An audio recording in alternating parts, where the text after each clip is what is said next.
الحمد لله والصلاة والسلام على رسول الله مدحوينه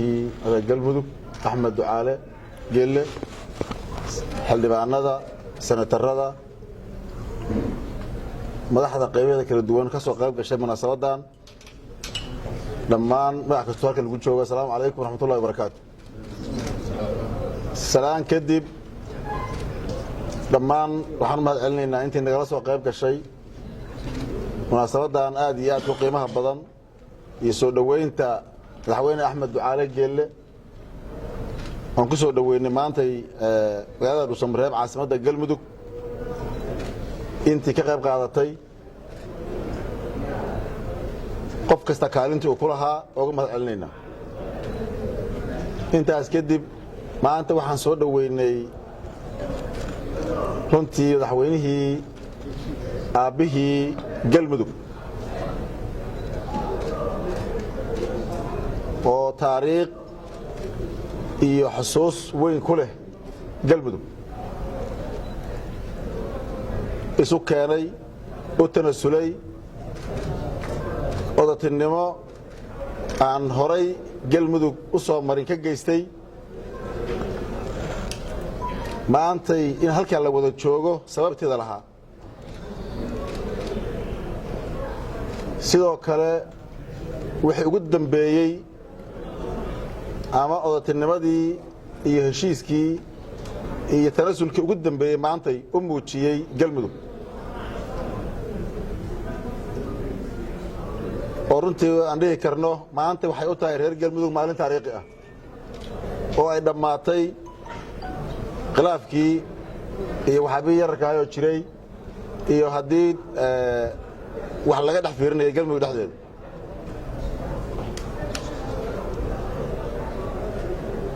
waxaan markaa inaan ka cadeeyo wax walba oo kala duwanaansho ahaa oo jiray waa ka heshiinay aniga iyo madaxweyne Axmed Ducaale Geelle xaf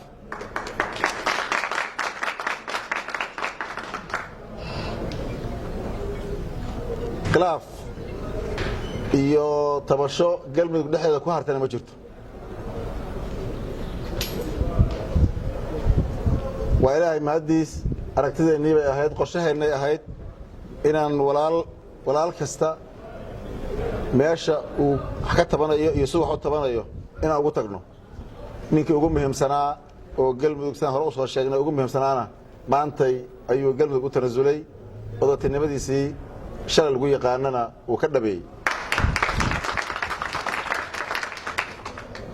waxaan leenahay mudane Axmed Ducaale soo dhawow madaxweyne dadkaagii dalkaaga ku soo dhawow sharafay kugu hayaan odagoodii baa tahay odageennii baa tahay shalna taariikhaad u dhigtay maantana taariikh baad u dhigtay waxaan ku leeyahay waxa intaa ka dambeeyana tashi iyo talo iyo odaygeed fadhiga Galmudug u tahay aad iyo aadaan mar labaad idinkugu mahad celinayaa maanta waa maalin aad iyo aad qiimo badan ugu leh Galmudug runtii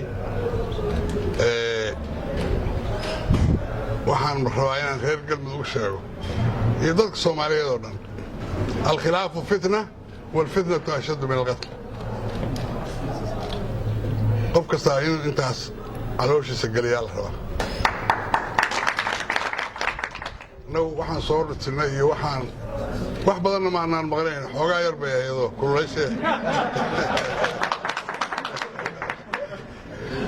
haddana waxaan rajaynayaa odagii waa tanasulay waa la tuurayaa la oran aad iyo aad baan idinku mahadnaqayaa soo dhaweynta madaxweynaha iyo madaxweyne ku-xigeenka iga raalli ahaada dadka ma tiri dhaqaan anugu wasiirada iyo xildhibaanada iyo saxaafadda iyo ummadda carrada joogto oo dhan kulligiin aad iyo aad baad mahadsantihiin sida quruxda badan noo soo dhaweyseen 60 kilomitir baad naga soo dhaweyseen arrin sahlan maaha ilaahay waxaan ka rajaynayaa Galmudug inay raysato dadka kulligood Galmudug inay raysataan loo baahan yahay Galmudug dhibaatada inay sii haysto looma baahna anugu geed fadhi kaliya maahay waxaan rabaa inaan iska fadhiyo Galmudug maba ka tagayaba xamar dambe uma socdo qof walba ogow inaan jidadka iyo dekadaha iyo inaan dhisaan rabo halkaasaan iska aadahay ayadana waxaan rabaa halaygu soo taakuleeyo rag badan oo meesha joogow war igu soo taakuleeya waa shilaafada ka daaya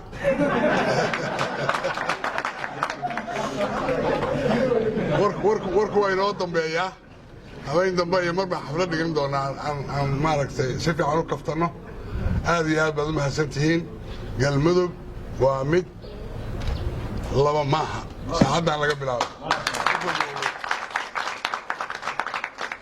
aad iyo aad baad u mahadsan tihiin rag badan oo meesha jooga oo aan dareen kaga waa jiraan iga raalli ahaada